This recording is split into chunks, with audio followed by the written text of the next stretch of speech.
Prime Minister sacked Nadhim Zahawi this morning. Why? I think it's important in all of these situations, whenever allegations are made, that they are investigated impartially, independently and in full.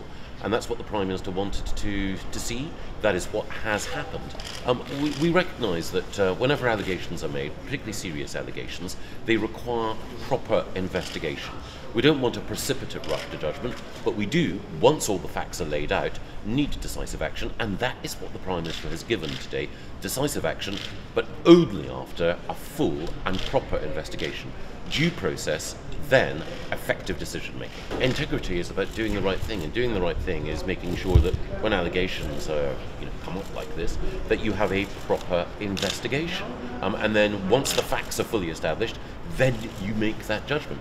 People are innocent until proven guilty or otherwise. So therefore, it is absolutely vital that you follow the rules, and the Prime Minister is absolutely determined to ensure that he runs the government on the basis of professionalism and integrity, and that's what we've seen here, a professional independent advisor and a decision that reflects the integrity of the government.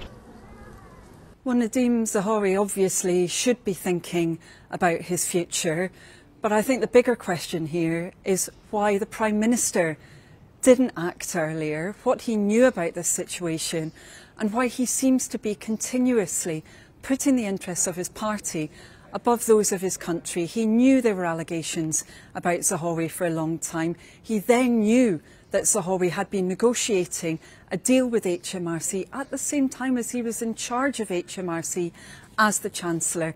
So I think the biggest question today isn't actually for Zahawi, it's actually for the Prime Minister. This shows an incredibly weak approach from Rishi Sunak, and this has been part of a pattern under the Conservatives of ministers feeling that rules that apply to the public simply don't apply to them.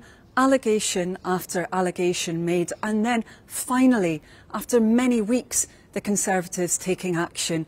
And of course, Zahawi is not the only senior Conservative who's been subject to very serious allegations or indeed proven misconduct. We know that Suella Braverman, for example, broke security rules, and yet Rishi Sunak has propped her up in her position.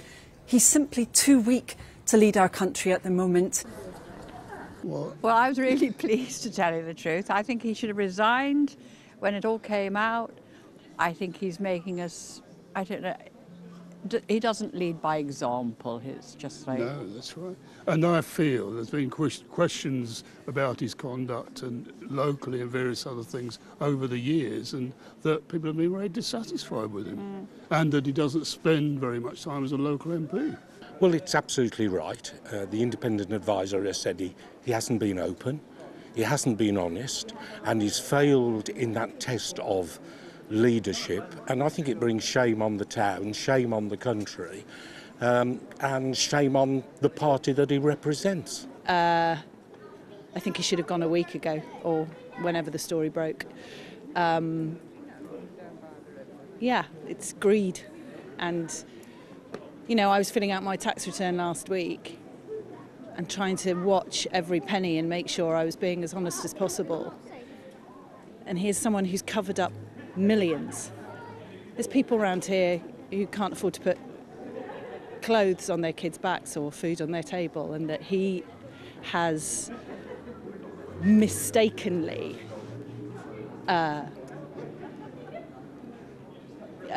missed an error. Well, I think it's obviously called for. If he's tried to brush things under the carpet and not declared certain things, then it's obviously deserved, isn't it? So I've always lived in Stratford, but I don't really agree with Nadhim anyway before all of this, so my personal opinion, it's obviously deserved. I think he should have stood down before now, because it involves £3.5 million. I think he should have declared it.